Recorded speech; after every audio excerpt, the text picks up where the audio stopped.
Est-ce que tu peux te présenter? Je m'appelle Christine, je suis presque à la retraite et j'habite dans les Vosges, une ferme que j'ai rénovée depuis 5 ans. Voilà. Et avant de te lancer dans la formation, quelle était un peu ton idée, ton intention de projet? Je suis le cheminement depuis 2012, l'année du changement, le fameux 2012. Et en fait, c'est déjà la troisième maison que je rénove. Et, euh, et je voulais aller plus loin. Je crois que j'avais un petit sentiment de ne pas être architecte. Et du coup, j'ai dit, bah, c'est pas parce que je suis pas architecte que j'ai pas envie de suivre quelque chose et en construction. Et j'ai un projet de béguinage avec des maisons, des petites maisons autonomes pour les personnes qui ont peu d'argent, peu de retraite. Et voilà, on serait sur un budget de 400 euros par mois, pas plus.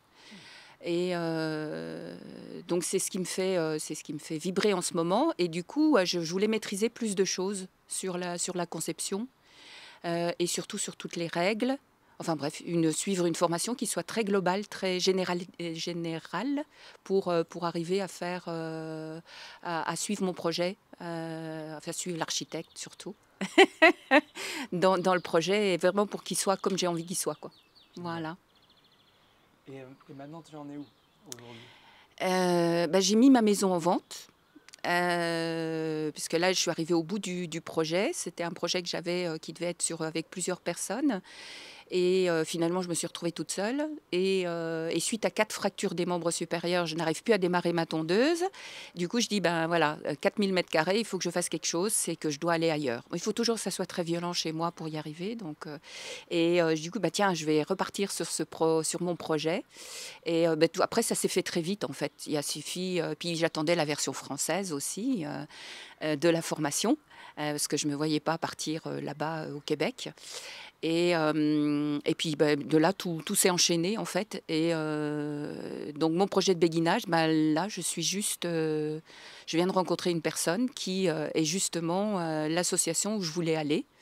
Béguinage solidaire et je crois que voilà, mon prochain voyage va être sur Tours pour aller voir ce qu'ils refont, ce qu'ils vont créer en fait en termes de béguinage. Donc ça sera peut-être pas comme moi je le fais, enfin comme moi je le souhaitais, mais ça sera dans l'état d'esprit, puisque c'est aussi sur des petits budgets de retraite.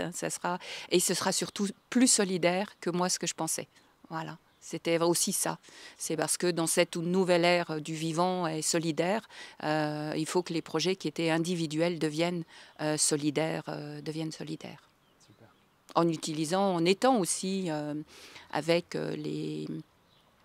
avec l'environnement de l'ancien monde, mais parce qu'il faut que tous ces projets-là se fassent le plus mutualisé possible, que ça soit cohérent et qu'on se tire pas dans les pattes, quoi. Ouais, voilà. Est-ce que tu as trouvé un peu des réponses à tes questions avec la formation, ou est-ce qu'il y aurait un des cours ou une des personnes qui te vient à l'esprit que tu aimerais préciser, citer? Dans la formation, qu'est-ce qui m'a... Ouais. Ah ben moi j'ai tout aimé dans la formation. Avec un petit bémol au niveau de la permaculture, parce que l'agroécologie, moi c'est une histoire de génération, donc on faisait ça de manière naturelle. De vivre de manière en sobriété, ça aussi, on faisait de manière naturelle. Donc ça n'a pas été un engagement fort. Et puis en plus, bon, la permaculture, j'ai fait aussi il y a quelques années, permaculture, woofing et tout ça.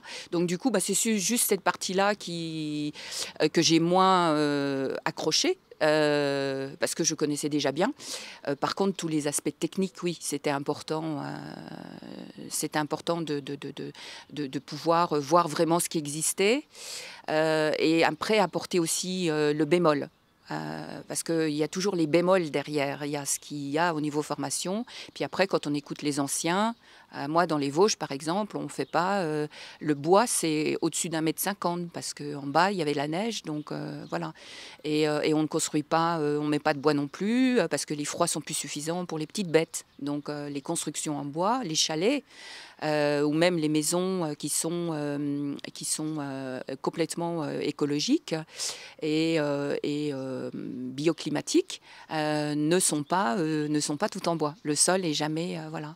Donc c'était tenir compte aussi des régions et du bon sens des anciens. Génial, j'adore. Est-ce qu'il y a quelque chose qui t'a déplu dans la formation, quelque chose que tu aurais aimé qui soit amélioré? Donc là, tu viens citer la permaculture parce que tu la connaissais déjà. Oui. Mais est-ce qu'il y avait quelque chose que tu aurais aimé qu'on améliore ou qu'on puisse peaufiner? Alors moi j'ai un petit, il me manquait un petit regret. C'était qu'est-ce qui se passe les dernières années là. Parce que la formation, qu'est-ce qui est en 2021, 2022, 2023, j'ai eu l'impression que il me manquait en fait au niveau date, c'était tout. C'était mais qu'est-ce qui s'est passé durant ces périodes de confinement? Est-ce que ça a continué? Est-ce qu'il y a encore des projets? Et puis surtout les aspects matériaux, parce que des matériaux, on n'en trouve pas, enfin on en trouve peu, c'est compliqué, à moins que d'avoir son réseau.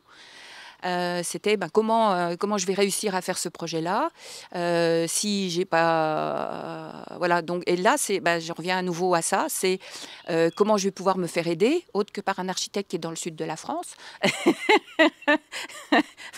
parce que je suis pas dans le sud. Euh, c'est de trouver c'est peut-être des pistes d'endroits et de connaissances, comment faire quand on est tout seul voilà, pour se faire aider, comment faire, quoi. Alors il y a effectivement le regroupement, là, j'ai perdu dans le sud-ouest, là, qui marque toutes les structures qui existent, l'association dont on parle dans la formation. Alors c'est plutôt dans le sud-est, du coup Marseille à Nice, c'est l'association Éco-Bâtisson.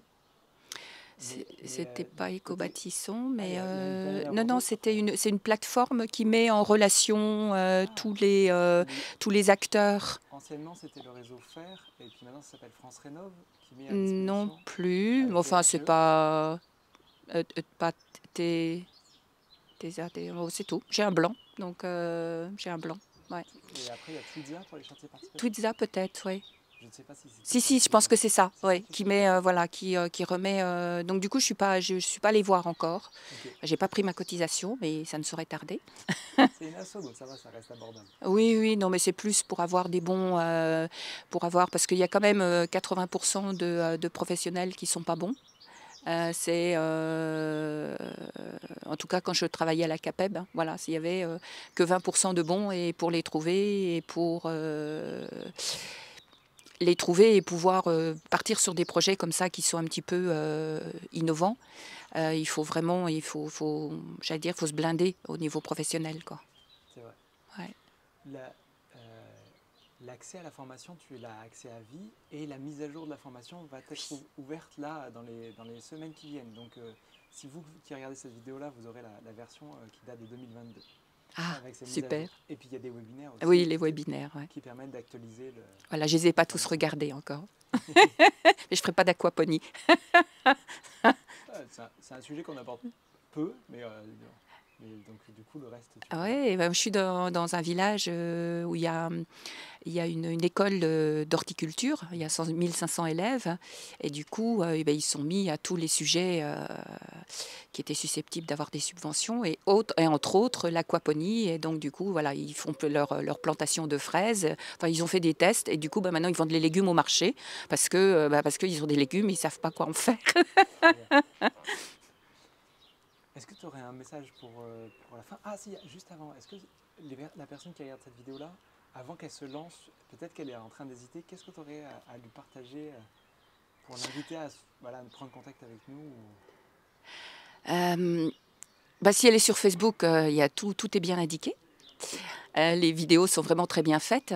Moi, je pense il faut y aller et quand c'est le moment, c'est le moment. Quand c'est le moment, c'est le moment. Si vous vous posez vraiment des questions quant à la transition, si vous n'êtes pas bien là où vous êtes, si vous avez envie de changement, que vous ne savez pas comment faire, ça se fera. Il faut juste faire le premier pas et après ça suit. C'est juste quand c'est le moment, c'est le moment. Et tout se met en place, donc il ne faut pas hésiter à y aller, pas hésiter à décrocher le téléphone ou à écrire un mail. Il y a la réponse et on commence, hein, comme disait Pierre Rabhi, par le petit colibri, c'est le premier pas, voilà. Et après on suit, et après ça suit. Ouais. Merci beaucoup. Ton service.